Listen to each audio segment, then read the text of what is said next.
그날 저녁 해진 후에 사람들이 아픈 사람들과 귀신 들린 사람들을 전부 예수께로 데려왔습니다. 온 동네 사람들이 문 앞에 모여들었습니다. 예수께서는 온갖 병에 걸린 사람들을 많이 고쳐주셨습니다. 그리고 많은 귀신들도 내쫓아 주셨습니다. 예수님께서는 귀신들이 예수가 누구신지 알고 있기 때문에 귀신들이 말하는 것을 허락하지 않으셨습니다. 매우 이른 새벽 아직 어둑어둑할 때 예수께서 일어나 외딴 곳으로 가셔서 기도하셨습니다. 시몬과 그 일행들이 예수를 찾아 나섰습니다. 그들이 마침내 예수를 만나자 소리쳐 말했습니다. 모든 사람들이 선생님을 찾고 있습니다. 함께 읽겠습니다.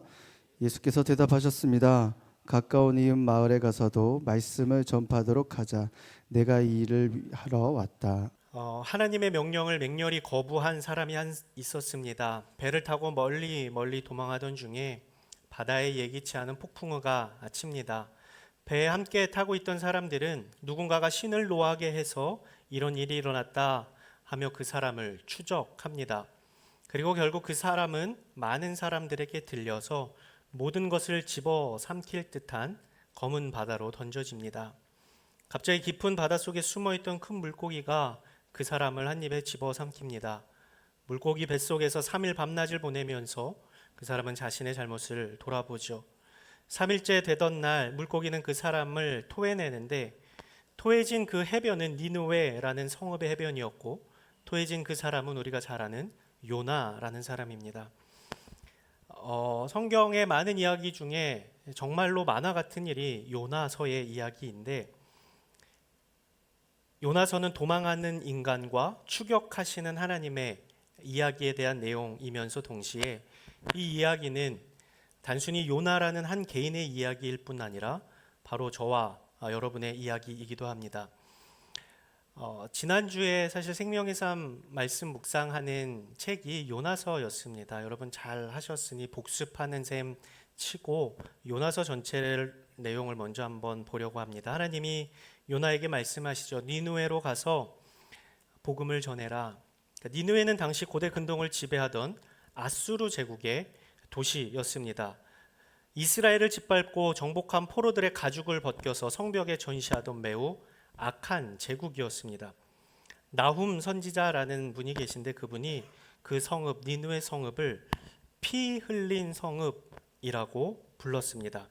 그런데 니느웨로 가서 그런 회개를 외치라고 요나에게 하나님이 명령을 하신 겁니다. 이해할 수 없는 명령이었죠. 자, 처음부터 다시 해야 되나요? 집중력이 떨어져가지고 지금. 여기까지 괜찮으시죠? 자, 만약에 이게 누구 건가요? 자, 마이크 키신 분들 한번 꺼주시고요. 네, 확인해 주시고요. 자, 저만 집중력을 잘 잡으면 될 것 같습니다. 어디까지 했죠? 자, 오케이. 우리가 요나라면 어떻게 했을까요? 우리에게 하나님이 이해 안 되는 도시에 가서 복음을 전해라. 그것도 잔혹하고 악한 도시에 가서 복음을 전해라. 그것도 민족을 포로로 삼고 같은 민족을 가죽을 벗겨서 성벽에 전시한 그 도시에 가서 복음을 전해라 라고 저와 여러분에게 말씀하신다면 니느웨로 향하지 않은 요나의 마음이 10분 공감이 됩니다. 우리 역시도 요나와 비슷한 선택을 했겠죠. 가기 싫다면 못 들은 척 뒷걸음질 쳤을 겁니다. 요나는 거부의 표시로 니느웨와는 정반대 방향인 다시스로 가는 배를 탑니다. 하나님의 낯을 피하여 도망가는 선지자, 이것이 요나서 1장의 내용입니다. 그러나 하나님, 이 요나의 거절하는 고집보다 요나를 붙잡으시는 하나님의 고집이 더욱 셌습니다. 하나님은 포기하지 않으시고 당신이 만물의 창조주라는 치트키를 쓰십니다. 그래서 바다에 폭풍을 일으키시고 요나를 바다에 던지십니다. 그러나 하나님은 큰 물고기 또한 준비하시고 큰 물고기는 입을 벌려 요나를 집어 삼킵니다. 물고기 뱃속에서 3일 동안 그 칠흑 같은 어둠 속에서 요나가 기도하는 그 장면이 요나서 2장의 내용입니다. 요나의 기도가 마치자 물고기가 요나를 토해냅니다. 그리고 다시 여호와 하나님의 말씀이 요나에게 임하고 요나는 하는 수 없이 하나님의 말씀대로 니느웨를 향해 회개를 촉구합니다. 히브리어로는 단 5단어의 한 마디 말입니다. 40일이 지나면 니느웨가 무너진다. 5단어의 한 마디 말은 놀라운 결과를 가져옵니다. 니느웨 전체를 뒤집어 엎습니다. 왕이 왕의 보좌에서 내려오고 온 성읍이 베옷을 입고 짐승들에게까지 금식이 선포됩니다. 성경 전체를 통틀어 이 정도 규모의 회개가 있을까 싶은 사건이 벌어집니다. 그게 요나서 3장의 말씀입니다.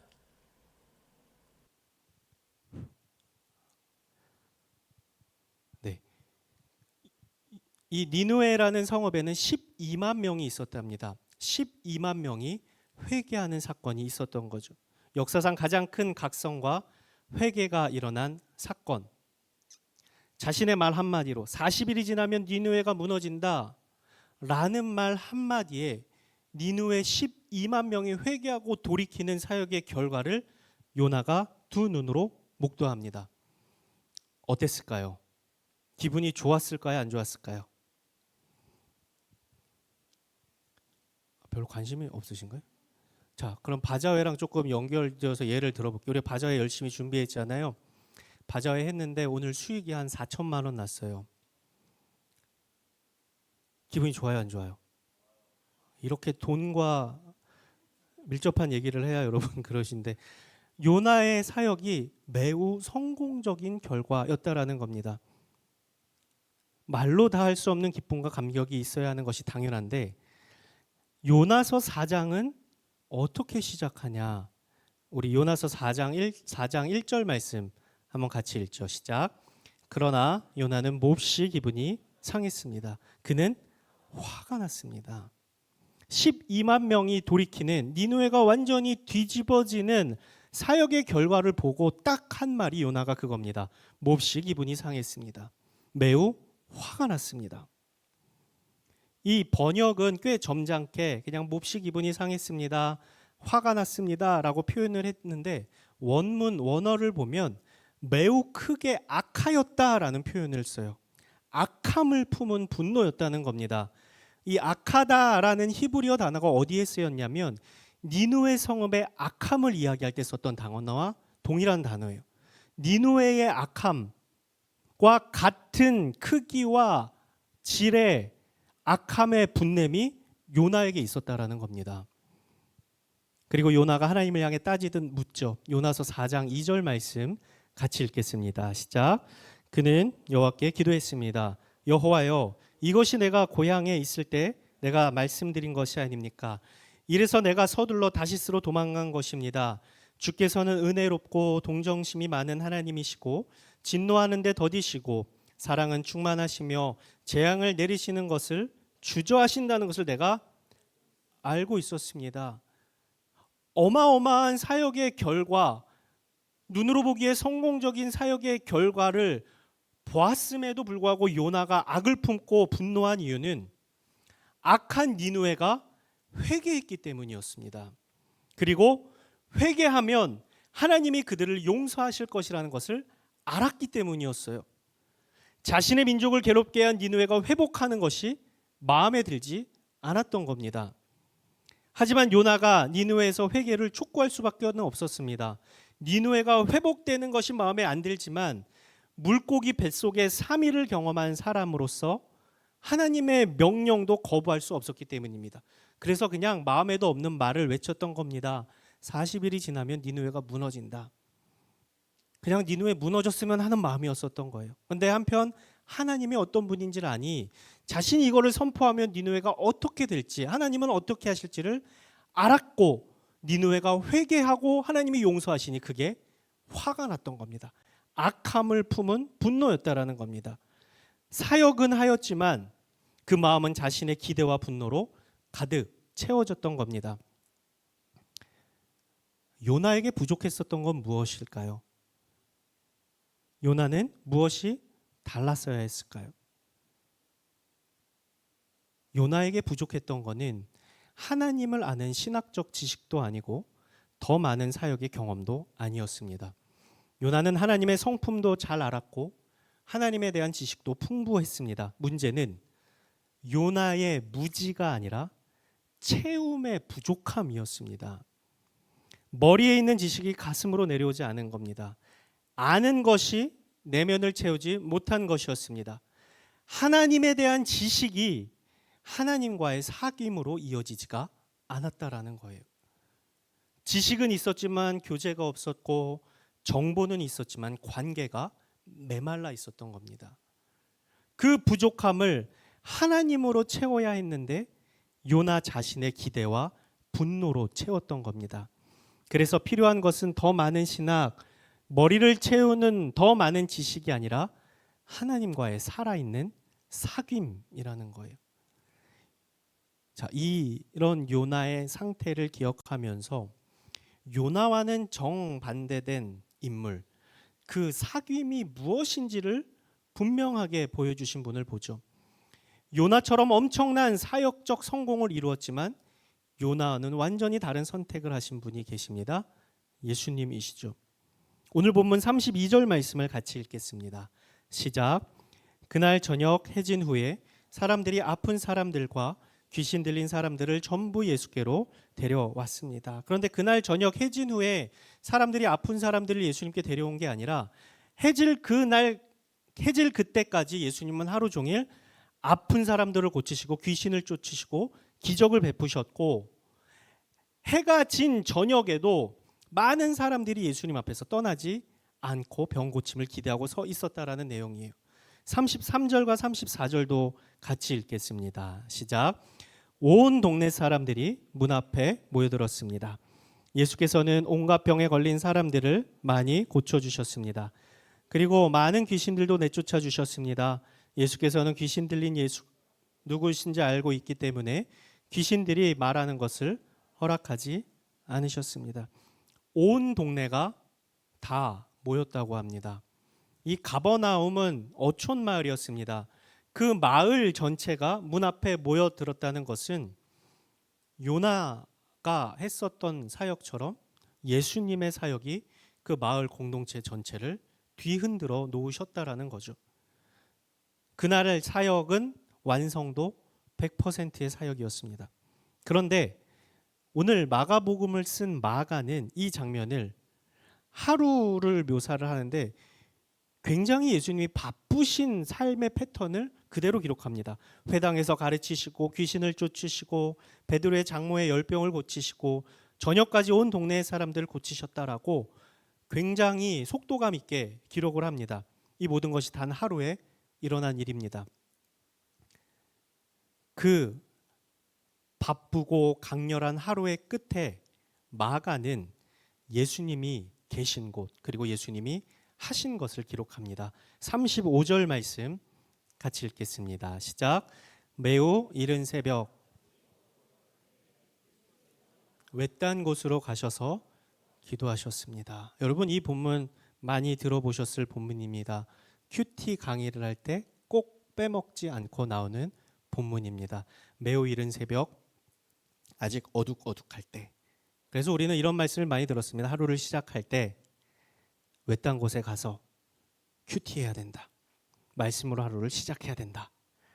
그런데 우리가 이 유대 배경을 잘 모를 때 이런 해석을 하게 돼요. 유대 배경은요, 유대 배경에서의 하루를 어떻게 이야기하냐면 우리가 천지창조 창세기 1장의 내용 보면요, 저녁이 되고 아침이 되니 이는 첫째 날이다.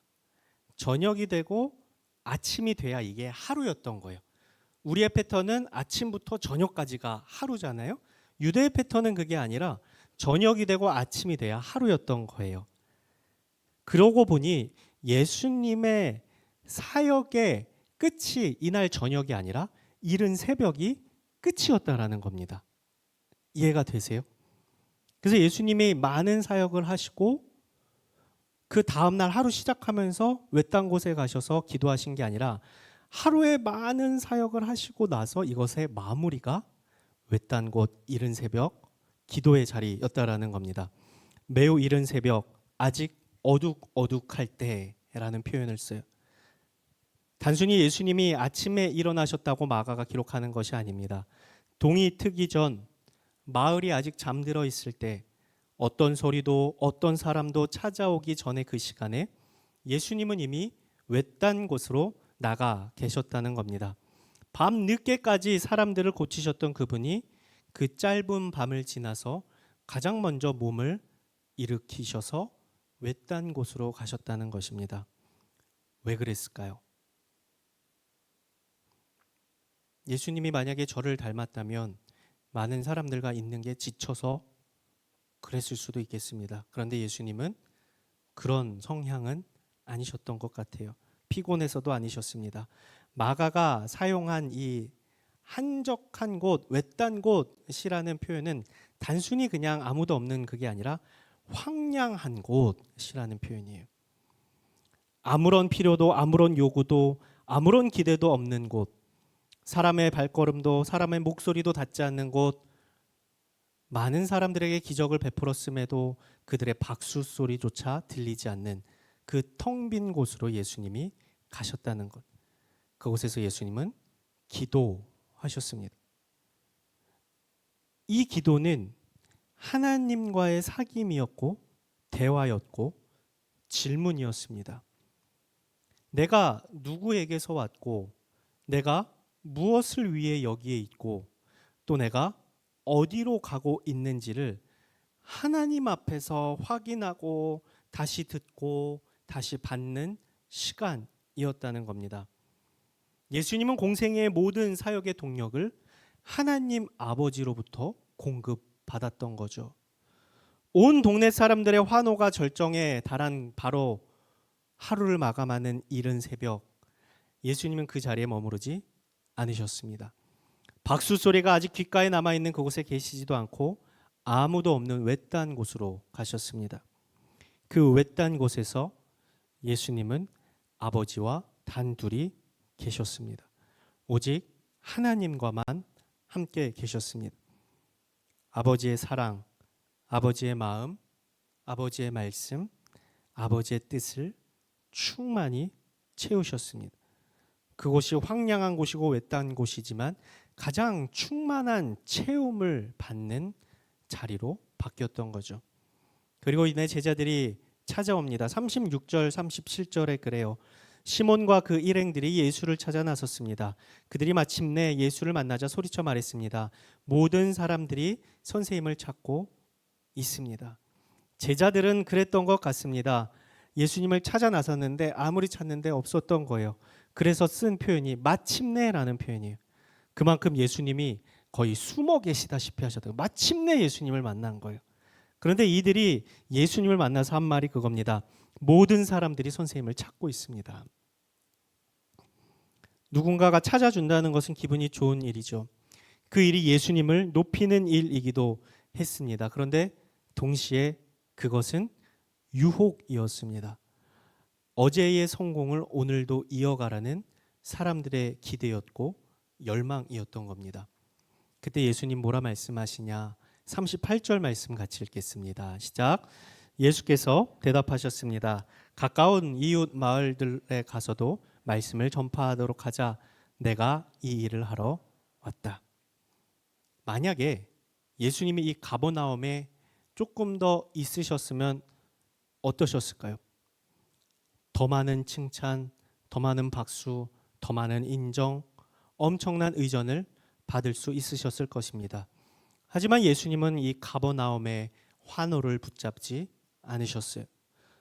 모든 사람이 선생님을 찾습니다 라는 말 앞에 흔들리지 않으셨습니다. 왜냐하면 그것이 예수님을 채우는 것이 아니었기 때문에. 사람의 인정, 칭찬, 박수, 환호, 이것이 당신을 채우는 것이 아니었어요. 예수님이 그런 환호와 칭찬에 목말라 하지 않으셨다라는 거죠. 그것이 가능할 수 있었던 이유는 하나입니다. 그 안에 이미 충만히 채워진 게 있었기 때문에. 무엇이죠? 이른 새벽 외딴 곳에서 하나님과의 사귐으로 채워진 하나님으로의 충만함이 그 안에 있었기 때문에 더 이상 목마르지도 더 이상 배고프지도 않는 완벽한 충만함을 가지고 계셨던 겁니다. 사람들의 박수와 환호와 인정이 예수님의 동력이 될 수 없었던 겁니다. 사람들의 환호와 열광이 예수님의 만족이 아니었습니다. 비교할 수 없이 크고 깊은 것이 이미 채워졌던 거죠. 그리고 향한 방향은 가버나움 그 자리가 아니라 다른 마을이었습니다. 겉으로 보여지는 사역의 성과는 같을 수 있습니다. 요나도 그렇고 예수님도 동네를 뒤집어 놓으셨습니다. 그러나 그 마음이 무엇으로 채워져 있는지는 완전히 다른 문제입니다. 요나의 마음에는 자신의 기대가 채워져 있었죠. 더 정확히는 자신이 동의할 수 없는 하나님의 성품에 대한 이 저항으로 채워져 있었습니다. 알면서도 받아들이지 못하는 분노였죠. 사역은 했지만 내면은 하나님 쪽을 향하지 않은 채 니느웨의 멸망을 기다리는 집착에 사로잡혔습니다. 겉으로 보여지는 결과는 성공이었지만 마음의 결과는 완전히 뒤틀려져 있었던 거죠. 예수님의 마음에 채워진 것은 이른 새벽 외딴 곳에서 만난 하나님과의 사귐을 통해 충만해진 하나님의 뜻, 하나님의 기대였습니다. 아무리 결과가 좋을지라도 이 내적 동기와 사역의 동력이 하나님으로 향하지 않고 하나님으로 채워지지 않아 있다면 그것은 겉은 멀쩡해 보이지만 속은 병들어 있는 신앙이라는 겁니다. 이렇게 오늘 말씀을 끌고 가려고 하진 않았는데 준비하다 보니 오늘이 바자회더라고요. 그리고 여러분들이 참 많은 사역으로 섬기고 있습니다. 그 헌신과 수고로 예배가 세워지고 공동체가 건강하게 세워져 가고 있습니다. 하나님께서도 그 헌신과 수고를 분명히 기억하고 계십니다. 그럼에도 사역의 결과가 화려하게 결론지어진다더라도 마음의 공허함, 지침, 번아웃, 우울 같은 것이 자리 잡고 있는 분들이 있을 겁니다. 그런데 그게 여러분이 못나서 그런 게 아니에요. 여러분이 부족해서 그런 게 아닙니다. 요나도 그랬고요. 엘리야도 그랬고요. 모세도 그 공허함과 지침을 경험했습니다. 이 사역의 무게가 실제하기 때문에 거기로부터 오는 무게감과 부담감이 있죠. 그래서 우리가 잊지 말아야 할 것이 있는데 우리가 섬기고 사역할 수 있는 유일하고 근본적인 이유는 하나님 때문이다라는 것을 잊지 말아야 합니다.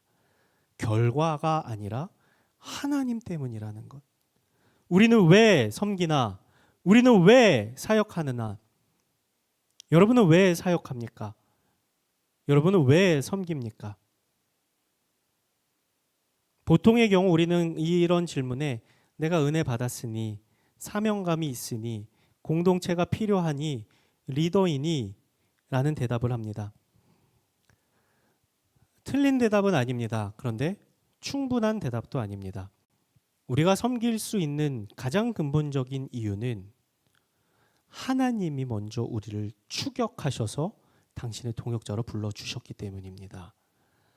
그리고 그 추격하시는 하나님이 우리 사역의 주체 되시기 때문에 우리가 섬기는 겁니다. 다시 요나를 생각해 보죠. 하나님은 요나가 도망갔을 때 포기하지 않으셨습니다. 바다를 예비하시고 바람을 예비하셨습니다. 큰 물고기도 예비하셨고 그 뱃속에서 요나가 죽지 않을 만큼 모든 것을 마련해 주셨습니다. 그리고 기도했을 때 하나님은 말씀으로 다시 요나에게 임하셨습니다. 한 번으로 끝내지 않으셨고 요나보다 큰 하나님의 고집이 요나를 사역의 자리에 서 있게 하셨습니다. 니느웨의 회복과 부흥의 주역은 그래서 사실 요나가 아닙니다.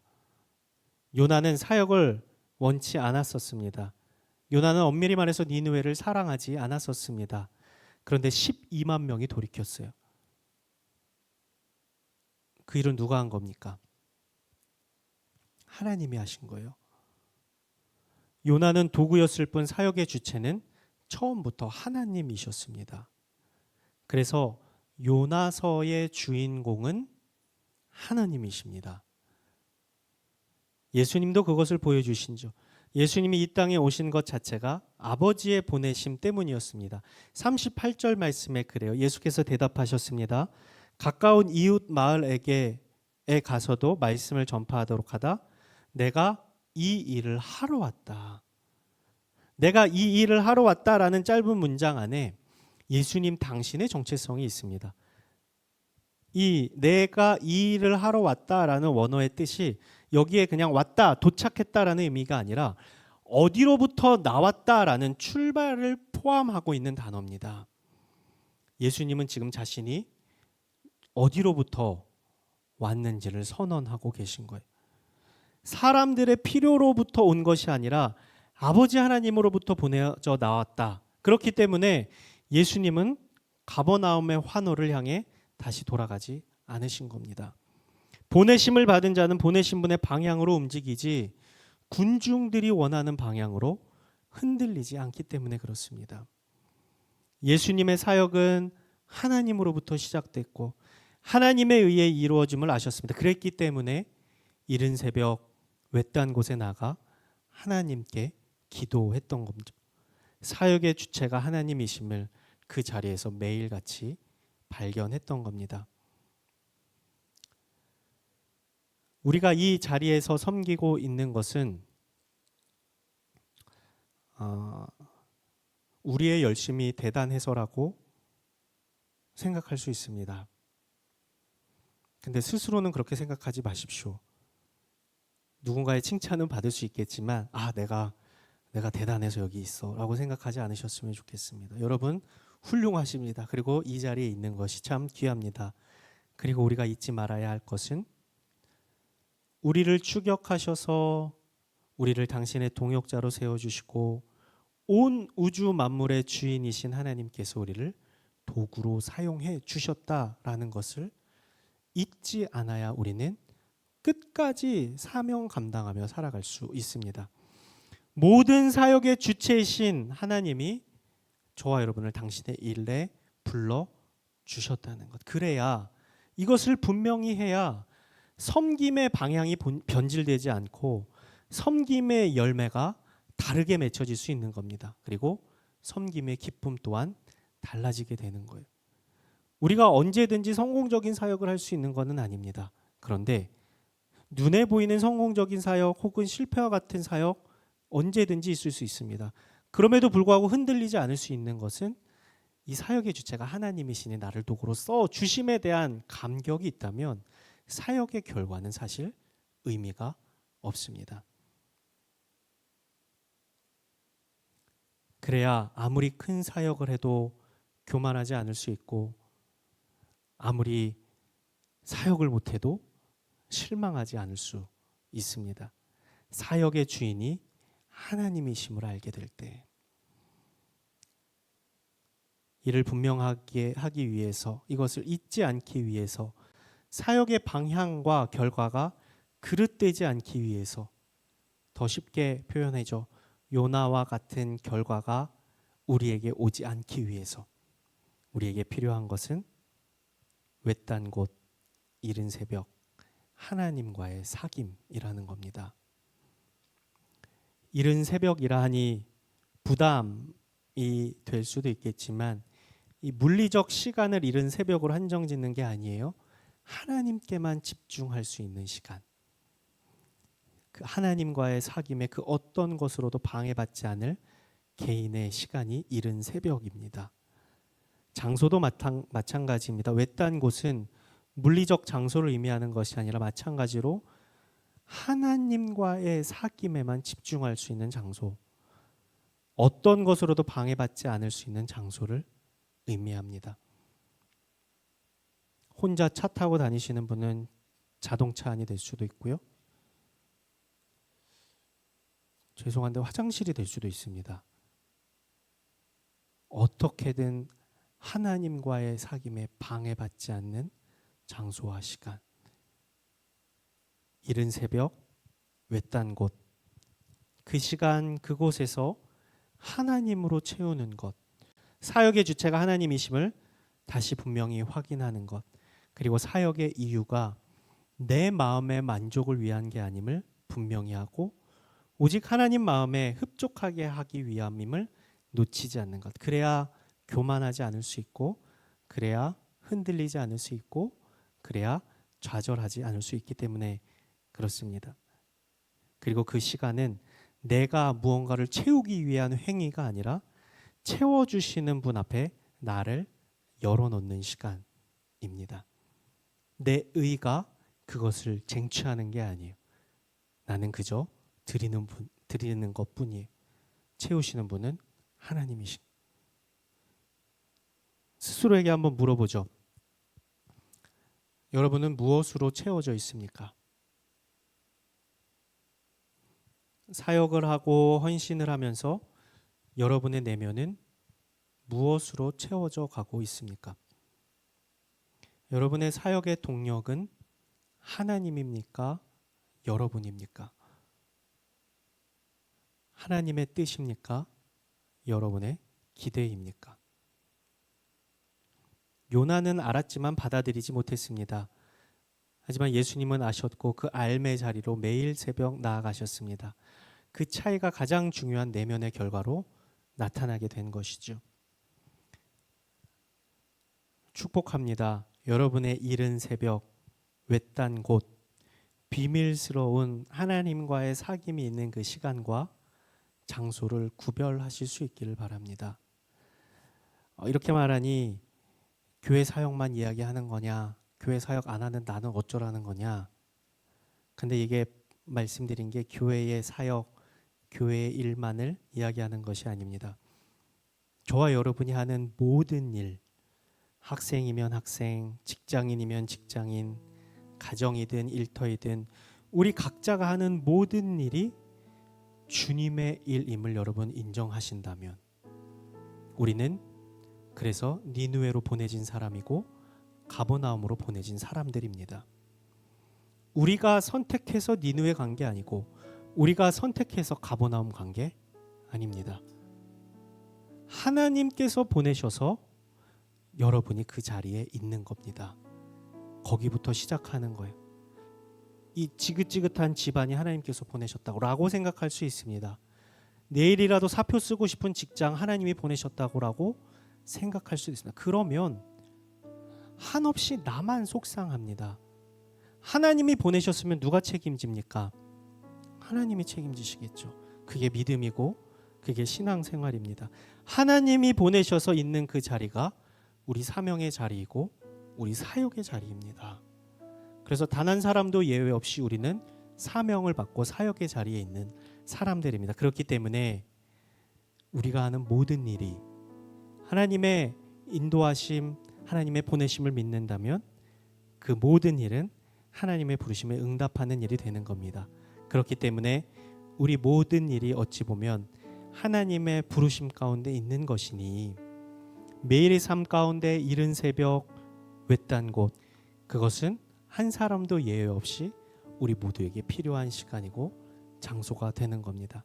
그곳에서 부르심의 발걸음을 시작하고 그곳에서 부르심의 방향을 확인하고 힘들고 지치는 인생살이이지만 하나님이 나를 향해 어마어마한 계획을 가지고 계시구나.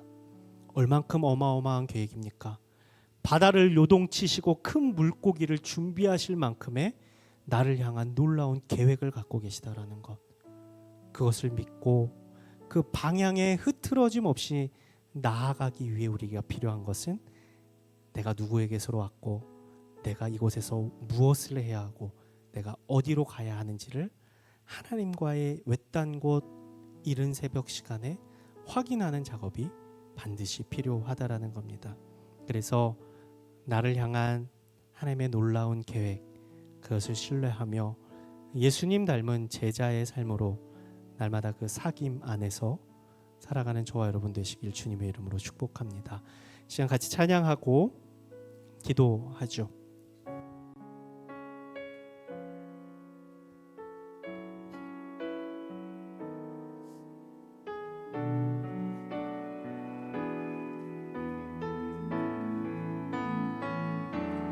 주의 아름다움은 말로다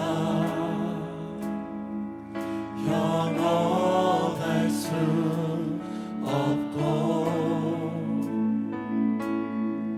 주님의 그 놀라우심을 다 표현할 수가 없네. 누가 그 지혜를 깨닫고 누가 깊은 사랑 증명할까. 보좌에 앉으신 주의 위엄 아름다우신 주님 내가 주를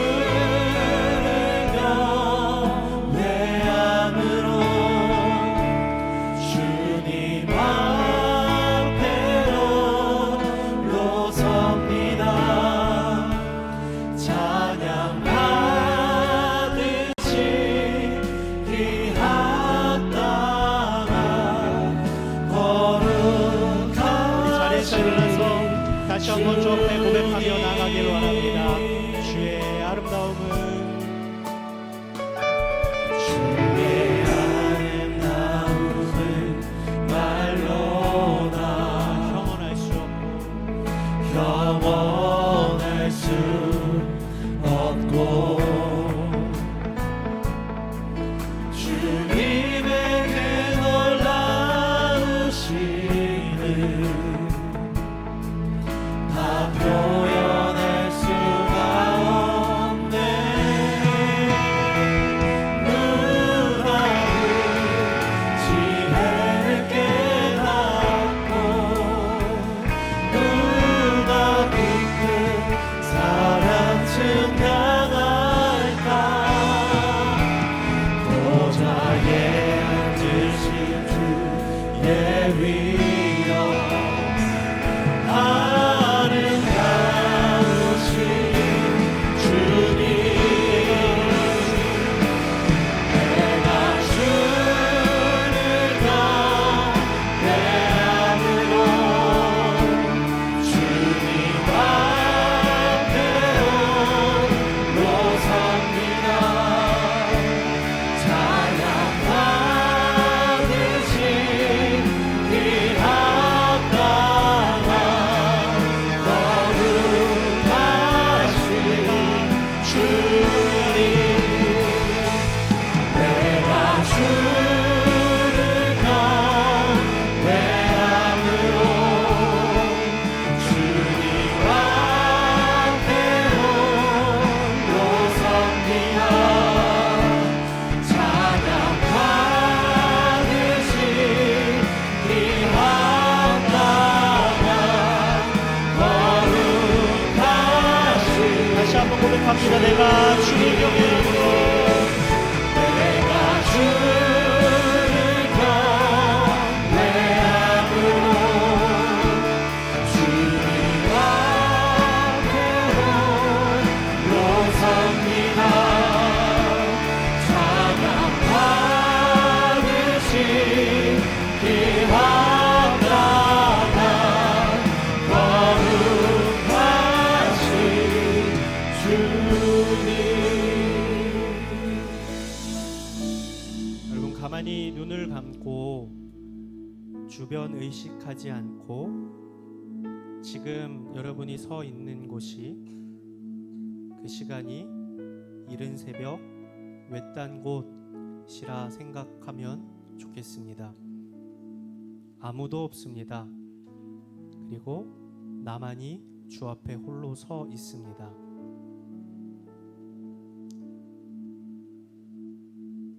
자유롭게 주님 앞에 홀로 서 있으니 주님, 저에게 어떤 말씀하기 원하십니까? 주님, 제가 어떠한 삶 살기를 원하십니까? 주님, 나에게 지금 하시고 싶은 말씀이 무엇입니까? 가만히 주님과 대화를 나눠보면 좋겠습니다. 여기에는 주님을 표현하는 어떤 미사 여구도 다 필요 없습니다. 왜요? 나는 홀로 주 앞에 서 있기 때문에.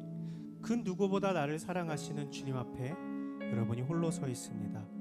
그때 여러분은 어떻게 이야기할 겁니까? 주님,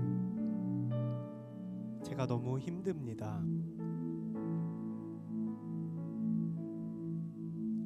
주님,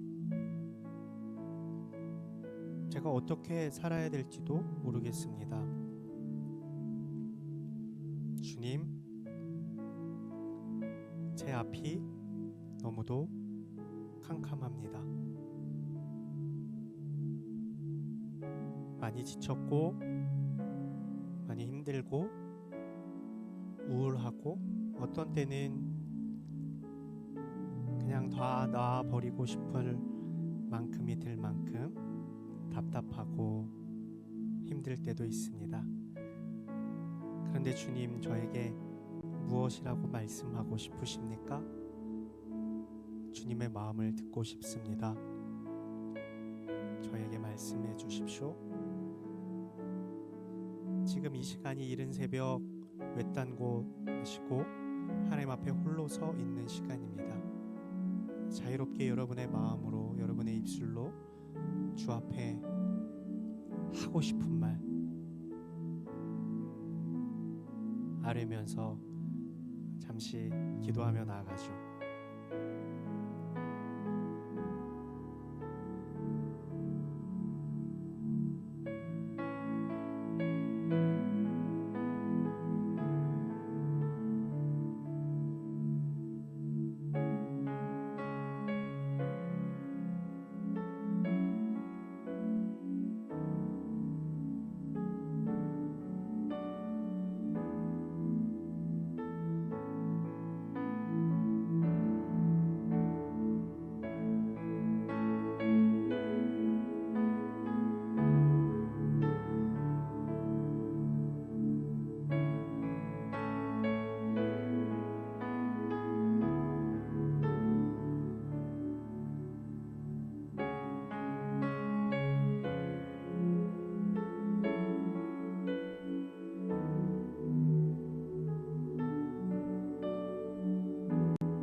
그리고 그렇게 기도합시다. 주님, 제 안에 가득 채워져 있는 세상적인 욕망과 욕심과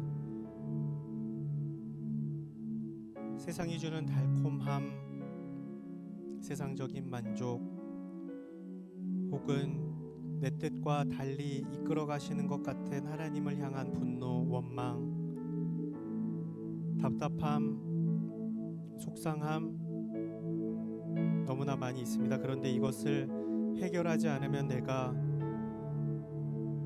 화가 나서 못 참겠습니다.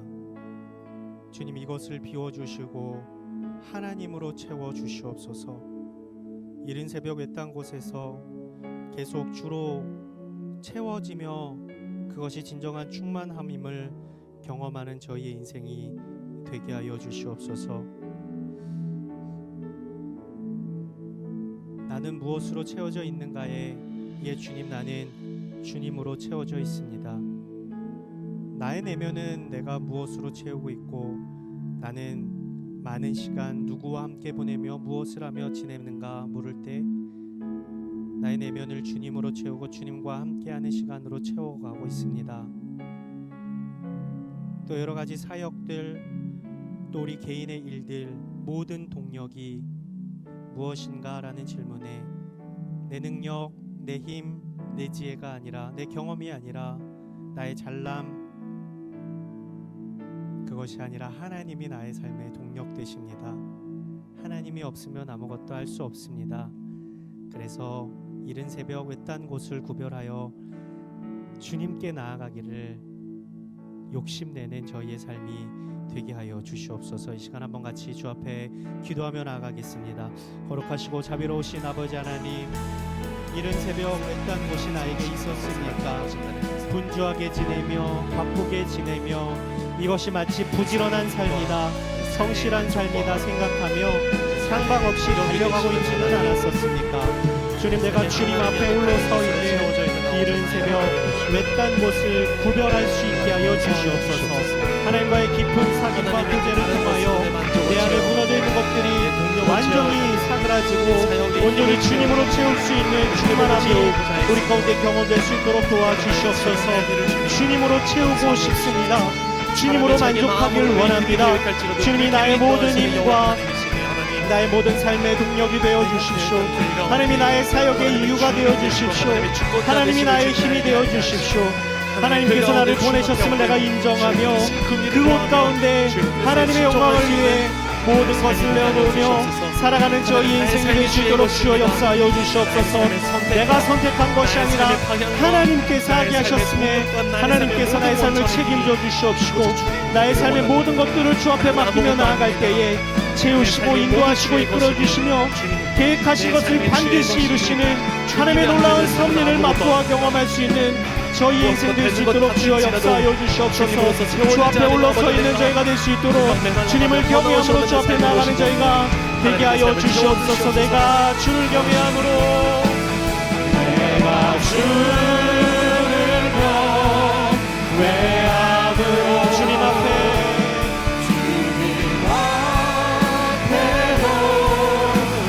섭니다.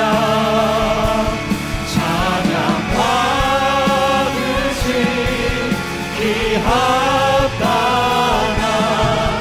거룩하신 내가 주님 내가 주를 경외함으로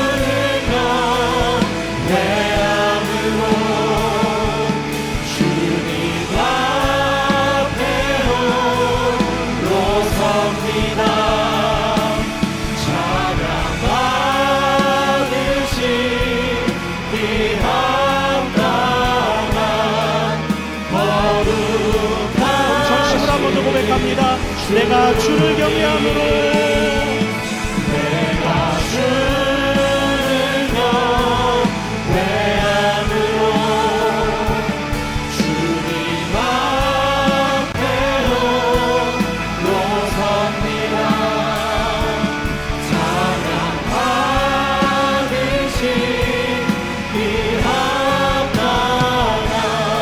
주님 앞에로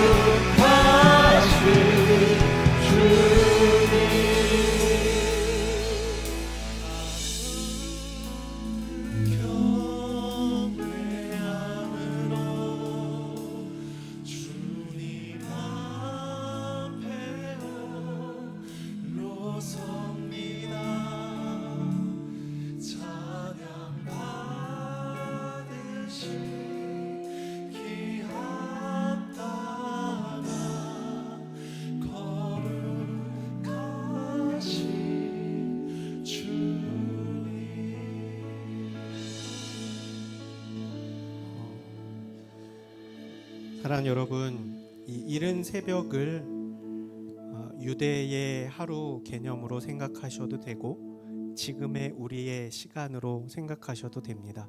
하루의 일과를 마칠 때로 생각하셔도 되고 하루의 일과를 시작하는 아침으로 생각하셔도 됩니다. 중요한 것은 나에게 주 앞에 홀로 서 있는 시간과 장소를 통해서 우리의 삶의 방향이 결정지어진다는 사실을 잊지 않는 것입니다. 그럴 때 하나님께서 홀로 서 있는 여러분에게 비밀스러운 것을 말씀해 주실 겁니다. 그 누구에게도 빼앗기고 싶지 않고 나 너에게만 이야기해 주고 싶어. 내 마음을 너만 봤으면 좋겠어 하는 비밀스러운 하나님과의 사귐이 끊어지지 않는 여러분의 삶이 되시기를 주님의 이름으로 축복합니다. 사랑하는 주님, 참 분주하고 바쁜 일상을 살아갑니다.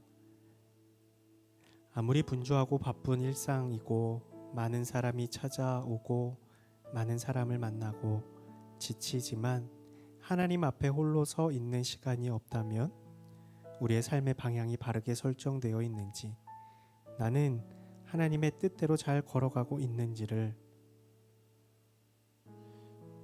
심각하게 생각할 수 없는 시간들을 보내고 있다면, 향방 없이 달려간다면 그것이 어찌 결승선까지 달려가는 경주자의 모습일 수 있겠습니까? 그래서 주님, 우리가 주 앞에 홀로 서 있는 시간, 장소가 필요합니다. 주님과의 사귐을 욕심내게 해주십시오. 주님과의 사귐을 치열하게 놓치지 않게 해주십시오. 그래야 우리의 삶의 많은 부분들, 아니 모든 부분들이 바른 자리를 잡고 바르게 우리의 삶의 발걸음을 내디딜 수 있기 때문에 그렇습니다. 주님, 그 결단을 하는 사람들에게 정말로 주님께서 말씀해 주고자 하시는 비밀스럽고 놀라운 것들을 보여주시고 알려주시고 하나님의 아름다움을 비추어 주셔서 그 주님이 힘되어 우리의 일상의 삶 가운데 그 주로 인한 만족과 평강이 넘쳐나는 삶 살아갈 수 있게 하여 주시옵소서. 우리 가운데 교회의 사역이 됐든 우리 개인의 일이 됐든 그 어떤 것으로라도 지쳐있고 곤비하고 상처를 입고 우울하고 외로운 사람들 있다면 주님 꼭 찾아가 주셔서 1대1로 만나 주십시오. 그리고 힘을 주십시오. 능력을 주십시오. 회복시켜 주십시오. 주와 동행하는 기쁨을 누리며 살아가는 복된 인생 되게 하여 주시옵소서. 마음과 뜻과 정성을 다하여 귀한 예물을 주님 손에 얹습니다. 드린 손길마다 주의 은혜를 베푸시고 물질 때문에 어려움 없이 평생을 주님 주시는 복을 누리며 살아가는 당신의 아들 딸들 될 수 있도록 주님 축복하여 주시옵소서. 이제는 우리 주 예수 그리스도의 은혜와 아버지 하나님의 무한하신 사랑하심과 보혜사 성령님의 교통하심이 이른 새벽 외딴 곳에서 주님 앞에 홀로 서서 정말로 비밀스럽고 아름다운 주님과의 사귐을 누리며 세상 가운데 승리하기를 소원하는 사랑하는 당신의 아들 딸들과 저들의 삶과 기도의 제목 위에 이 나라의 민족 위에 복음을 있으시는 선교사님들과 대학 청년부 모든 공동체 지체들 위해 이제로부터 영원히 함께 하옵시기를 간절히 축원하옵나이다. 아멘.